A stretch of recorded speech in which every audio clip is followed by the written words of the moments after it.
തൃശൂർ കയ്പമംഗലം 3 പിടികയിൽ യുവാവിനെ ഒരു സംഘം വളഞ്ഞിട്ട് മർദ്ദിച്ചു. ഹെൽമറ്റ് എടുത്തതിനെ ചൊല്ലിയുള്ള തർക്കമാണ് ആക്രമണത്തിന് കാരണമെന്നാണ് നിഗമനം. രേഖാമൂലം പരാതി ലഭിച്ചില്ലെങ്കിലും കയ്പമംഗലം പോലീസ് കേസെടുത്ത് അന്വേഷണം ആരംഭിച്ചിട്ടുണ്ട്. ആജ്ഞ രവീന്ദ്രൻ ചേരുന്നു ഈ വാർത്തയുടെ വിശദാംശങ്ങളുമായി. ആജ്ഞ, ഈ ഒരു സംഭവത്തിൽ യുവാവിനെ ക്രൂരമായി തല്ലിച്ചതയ്ക്കുന്ന മർദ്ദിക്കുന്ന ദൃശ്യങ്ങൾ പുറത്തു വന്നിട്ടുണ്ട്. പക്ഷേ പോലീസിന് പരാതി ലഭിച്ചിട്ടില്ല. ആരെയാണ് മർദ്ദിച്ചതെന്നോ ആരാണ് ഈ അക്രമികളെന്നോ സംബന്ധിച്ച പോലീസിന് വിവരങ്ങൾ ലഭ്യമായിട്ടുണ്ടോ ആജ്ഞ?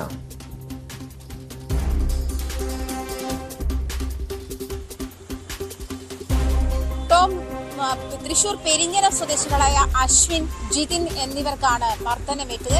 ഹെൽമറ്റ് എടുക്കുന്നതുമായി ബന്ധപ്പെട്ടുള്ള തർക്കമാണ് മർദ്ദനത്തിൽ കലാശിച്ചതെന്നാണ് അറിയാൻ കഴിയുന്നത്. 6 അംഗ സംഘം ഈ യുവാക്കളെ വളഞ്ഞിട്ട് മർദ്ദിക്കുന്ന ഒരു സംഭവമാണ്.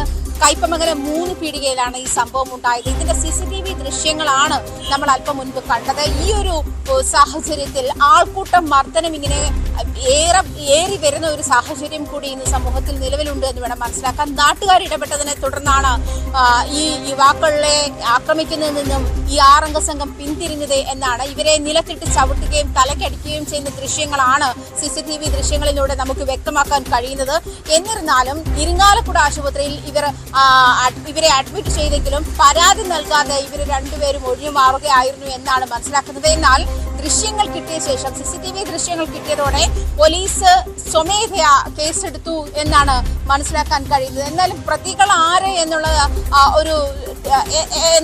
എന്ന് ഫൈൻഡ് ഔട്ട് ചെയ്യാനുള്ള സമയമായിട്ടില്ല, അല്ലെങ്കിൽ എത്തിയിട്ടില്ല, പ്രതികളിലേക്ക് എത്തിയിട്ടില്ല എന്ന് വേണം മനസ്സിലാക്കുക. എന്നിരുന്നാലും ജിതിൻ, അശ്വിൻ, പെരിഞ്ഞനം സ്വദേശികളായ ജിതിൻ, അശ്വിൻ എന്നീ കുട്ടികൾക്കാണ് മർദ്ദനമേറ്റത് എന്നാണ് മനസ്സിലാക്കുന്നത്. ടോം,